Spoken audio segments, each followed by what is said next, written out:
Assalamualaikum warahmatullahi wabarakatuh. Halo Sobat Bio, perkenalkan nama saya Arik Nur Radiansyah dari kelas 11 MIPA 6 nomor urut 3. Nah, di sini saya akan menjelaskan mengenai sistem pencernaan pada manusia. Sistem pencernaan pada manusia meliputi beberapa proses. Yang pertama yaitu ingesti. Nah, ingesti adalah masuknya makanan ke dalam mulut. Yang kedua yaitu pemotongan dan penggilingan makanan. Nah, pemotongan dan penggilingan makanan terjadi di bagian mulut, terutama dilakukan oleh gigi yang dibantu oleh saliva. Nah, selanjutnya yaitu peristaltik. Peristaltik adalah gelombang otot polos yang infilter yang berarti otot tak sadar yang bertujuan untuk menggerakkan makanan masuk ke sistem pencernaan.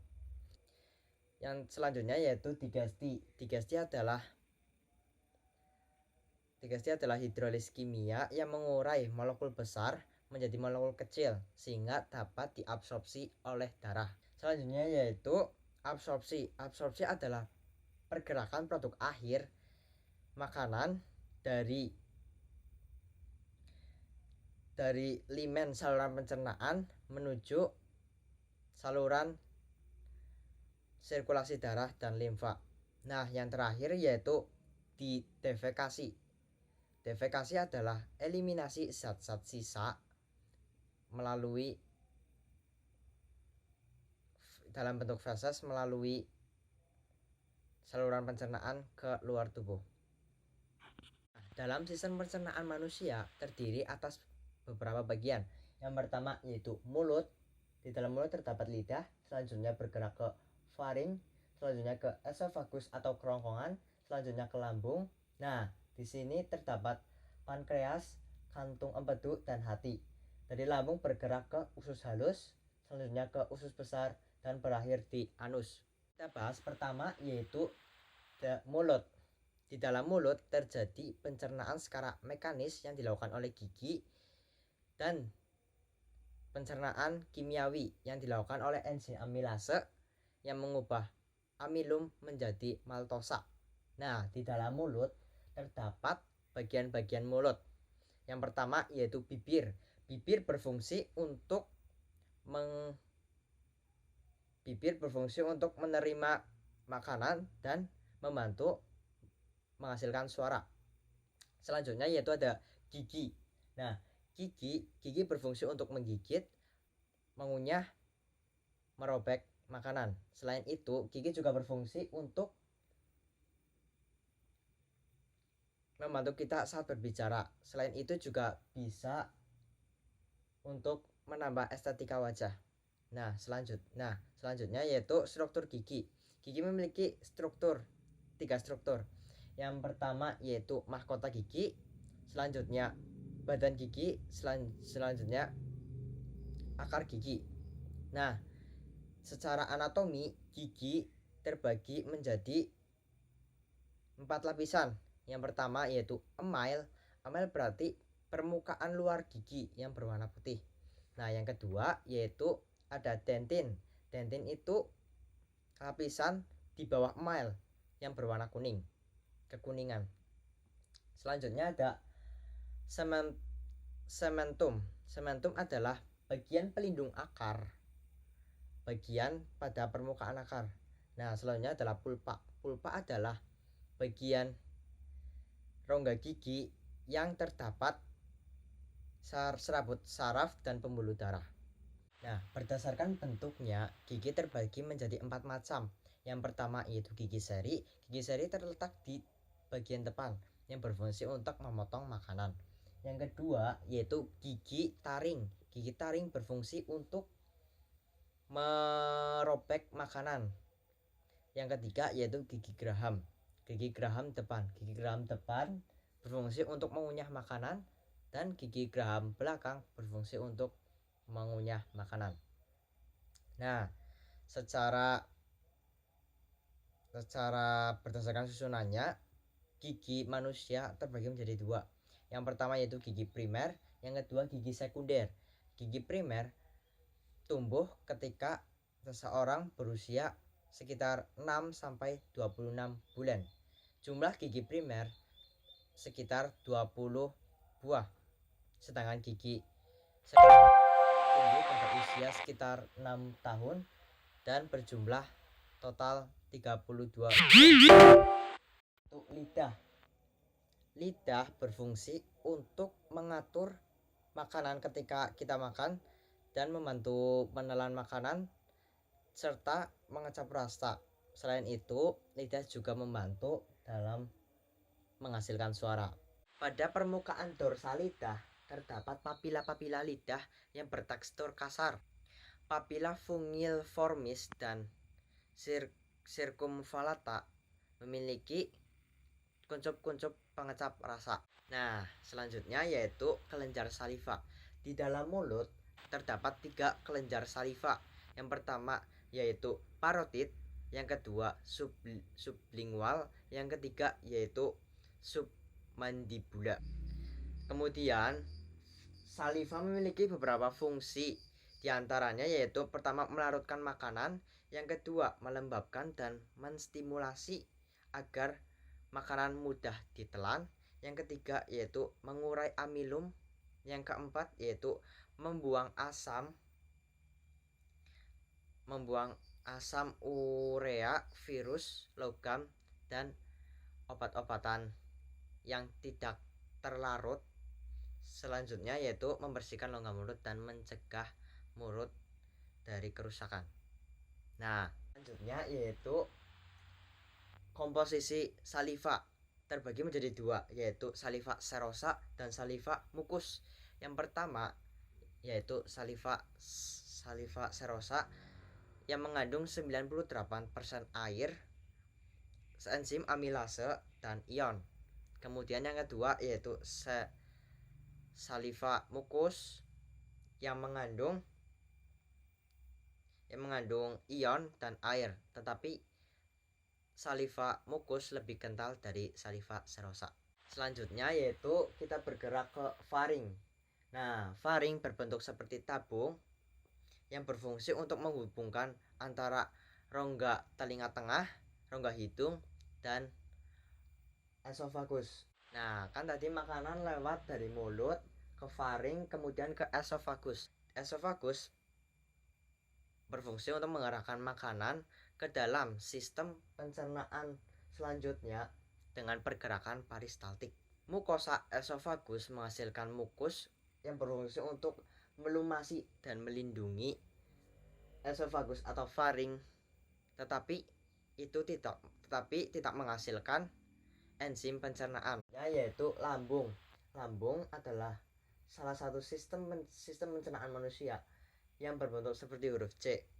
Terletak di bagian atas sebelah kiri, di samping hati dan di atasnya pankreas. Lambung memiliki bagian-bagian. Itu terdapat 4 bagian lambung. Yang pertama yaitu kardia. Kardia itu terletak di sebelah sini. Kemudian fundus itu terletak di bagian atas. Kemudian badan, dan yang terakhir pilorus di bagian akhir. Nah, di dalam lambung terdapat cairan lambung. Itu sekitar 2 sampai 3 liter. Nah, cairan lambung mengandung enzim pencernaan, air, garam-garam, dan mukus serta asam klorida. Makanan yang masuk ke dalam lambung menjadi penyangga. Nah, di dalam lambung terjadi pencernaan secara kimiawi. Di antaranya yang pertama yaitu pencernaan protein. Pencernaan protein dibagi menjadi 2. Yang pertama yaitu pepsinogen. Pepsinogen diubah menjadi pepsin oleh asam klorida. Nah, pepsin menghidrolis protein menjadi pepton. Yang kedua yaitu pencernaan renin. Nah, renin berfungsi mengkoagulasi protein menjadi kasein yang tidak terlarut. Yaitu pencernaan lemak. Pencernaan lemak dilakukan oleh lipase lambung yang menghidrolis lemak susu menjadi asam lemak selanjutnya yaitu pencernaan karbohidrat dilakukan oleh enzim amilase yang terbawa bersama bolus akan tetap bekerja dalam lambung karena lambung tidak menghasilkan enzim pencernaan. Selanjutnya yaitu yang kita bahas dari pankreas, empedu, dan hati. Nah, yang pertama yaitu pankreas. Pankreas terletak pada bawah lambung yang berbentuk horizontal di bawah lambung. Nah, pankreas memiliki bagian-bagian. Pankreas tersusun atas sel-sel eksokrin yang menghasilkan enzim pencernaan serta sel-sel endokrin yang menghasilkan hormon insulin. Nah, hormon insulin berfungsi untuk mengatur metabolisme gula darah. Nah, di dalam pankreas terdapat beberapa enzim. Di antaranya yang pertama tripsinogen, yang kedua kimotripsin, kemudian ada lipase, kemudian ada amilase, selanjutnya ada karbosipeptides, aminopeptides, dan dipeptides. Selanjutnya yaitu hati. Hati berfungsi untuk mensekresi empedu yang berfungsi untuk mengemulsi dan mengabsorpsi lemak. Yang kedua yaitu untuk mempertahankan homeostatis gula darah. Nah, yang ketiga yaitu untuk menyimpan gula dalam bentuk glikogen dan mengubahnya kembali menjadi glukosa jika diperlukan. Selanjutnya yaitu menyintesis lemak dari karbohidrat dan protein. Kemudian ada menyimpan mineral, vitamin yang terlarut, vitamin larut lemak, serta toksin yang tidak terlarut. Kemudian hati juga berfungsi untuk menghasilkan panas, terutama saat kita tidur. Nah, selanjutnya yaitu kita bahas mengenai kantung empedu. Nah, kantung empedu ini berbentuk seperti terong berwarna hijau dengan ukuran sekitar 8-10 cm. Apa sih fungsi dari kantong empedu? Empedu berfungsi untuk menyimpan cairan empedu yang disekresikan dari sel-sel hati dengan kapasitas sekitar 30-50 ml. Selanjutnya kita ke usus halus. Nah, usus halus itu berbentuk seperti tabung yang memiliki panjang sekitar 3-5 meter dan berdiameter sekitar 2,5 cm. Nah, usus halus terletak di antara lambung dan usus besar. Nah, usus halus memiliki jonjot-jonjot usus yang berfungsi untuk memperluas area saluran pencernaan. Nah, usus halus terdiri menjadi tiga. Yang pertama yaitu usus 12 jari memiliki panjang sekitar 25-30 cm. Yang kedua yaitu usus kosong atau jejunum yang memiliki panjang sekitar 1 hingga 1,5 meter. Kemudian ada usus penyerapan atau ileum yang memiliki panjang sekitar 2-2,5 meter. Perhatikan, usus memiliki jonjot-jonjot usus. Nah, pada jonjot-jonjot usus terdapat jaring-jaring kapiler dan pembuluh limfa. Nah, pada duodenum terdapat muara saluran dari pankreas dan empedu. Pada usus halus terjadi gerakan peristaltik dari kontraksi ritmik otot polos longitudinal dan sirkuler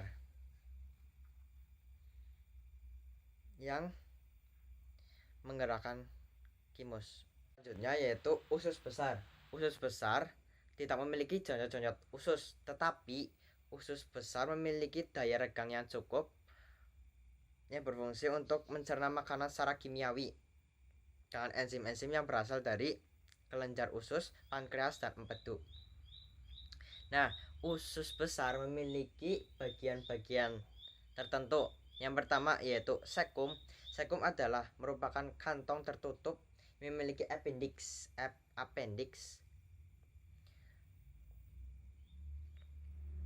Kemudian yang kedua yaitu memiliki kolon. Kolon terbagi menjadi kolon menanjak, kemudian kolon melintang, kolon menurun, dan kolon sigmoid yang berbentuk seperti huruf S.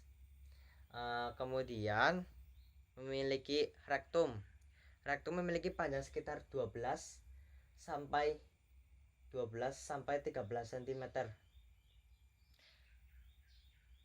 Kemudian rektum tersusun dari mukosa saluran anal berupa lipatan-lipatan vertikal. Ini bersifat lipatan-lipatan. Selanjutnya yaitu fungsi dari usus besar. Fungsi usus besar antara lain yang pertama yaitu mengabsorpsi 80 sampai 90% air dan elektrolit dari kimus yang tersisa sehingga kimus bersifat semi padat. Selanjutnya yaitu memproduksi kumus yang tidak mengandung enzim. Selanjutnya yaitu merupakan tempat bakteri yang mampu mencerna sedikit selulosa dan memproduksi sedikit kalori. Kemudian yang terakhir mengeluarkan zat sisa berupa feses yang berwarna coklat berasal dari pigmen empedu, berbau berasal dari kerja bakteri. Nah, cukup sekian dari saya. Bila ada kesalahan mohon maaf. Terima kasih. Wassalamualaikum warahmatullahi wabarakatuh.